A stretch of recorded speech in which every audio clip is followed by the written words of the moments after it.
now that I have a feline friend, I think I should do a video on everything I know about cats. Because cats have been a special interest at different points of my life. So cats actually kind of domesticated themselves to us. When people started living in villages and sharing food, growing crops, it attracted pests like bugs and rats and mice. So that naturally attracted the cats towards the humans. And then over time, they became accustomed to the humans. And eventually, they might even have gotten a little pet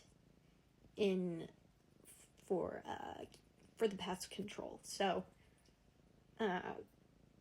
back in those times, like, cats weren't just good house animals, they were also pest control. I don't know about this one, but my cat, before he, like, would eat all the bugs in the house, it's kind of funny, too. He loved, like, flies. What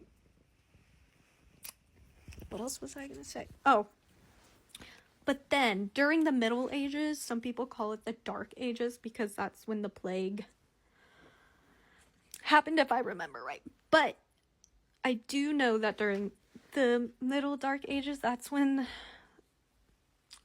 feudalism switched to capitalism, and part of the reason for that was the implement of the Catholic Church in Europe taking over,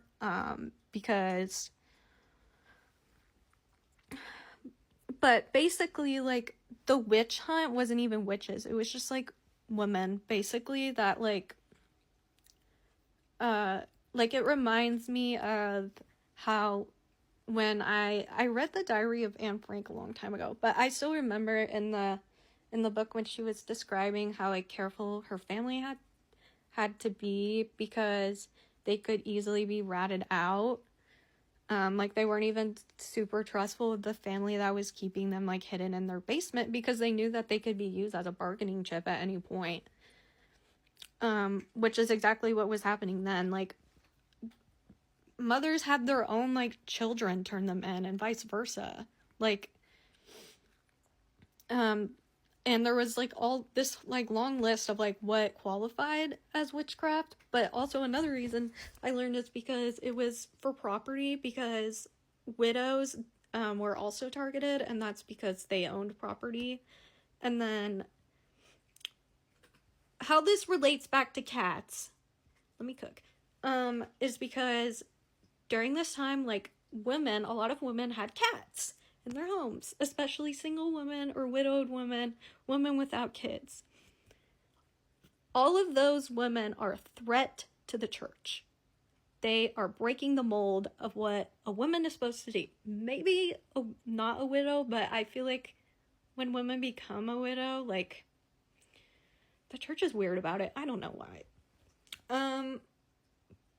But basically, so they started associating cats with witches, specifically black cats. And so they slaughtered a lot of cats. And it ironically made the plague worse because the plague was coming from fleas. And then the fleas, I think, would bite the mice. And then that's how it was, like, transferred everywhere. And because there wasn't as many cats eating the rats and the mice, then, like, the disease spread quicker. Are you okay? So yeah, that whole thing that, like, cats are bad luck and blah, blah, blah, blah, that came from a man who was scared of women.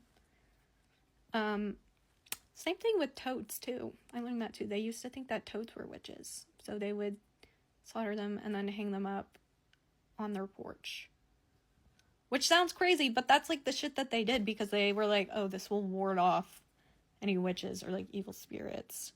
That's why we decorate our houses with jack-o'-lanterns, because with, like, the faces, it's supposed to keep away bad spirits, scare away spirits. Anyway, what's the next part? Cats, they're purring, the frequency that they purr at, I don't remember what it is, but it's really healing, and has, it speeds up your circulation, I think, if I remember right, which just, like, helps with everything, basically. But I haven't double-checked this, but I did hear one time that, like, sometimes in hospitals, they'll play the frequency that cats purr at, and it helps patients recover faster. Which, honestly, I could believe that, like, constant vibration at a certain frequency could be good for your body. I'm not saying it's gonna, like, cure cancer, but I do notice that, like, if I'm, like, having a stomach ache or a headache, she'll come over and, like, lay on the part of my body that's hurting. What else about cats? And this is getting into more, like, the woo-woo side, but cats in a spiritual context are very tapped in, which is why they're so sensitive and, like, a bit jumpy, because, like, they're always anticipating, and their nervous system just, like, takes in a lot, is what it seems like, which is why, like, if you're petting a cat, they'll bite you. It's because they're overstimulated from you touching them. So most cats like to be rubbed the most, like, under their chin or by their ears, and then, like, you can try to pet them, like, from like, back to tail, but a lot of cats actually don't like that. And when their tail is wagging too, doesn't mean they're happy. I really wish people would stop decoding cats' language through dog language, because it's not the same. When their tail is wagging back and forth, they're either about to pounce, or, they're just, like, really activated. Like, their tail will go, like, back and forth before they pounce on something. But yeah, it's so funny. Sometimes, like, she'll be asking me for pets, and, like, she'll be biting me while she's asking for them, and I'm like, do you want them or not?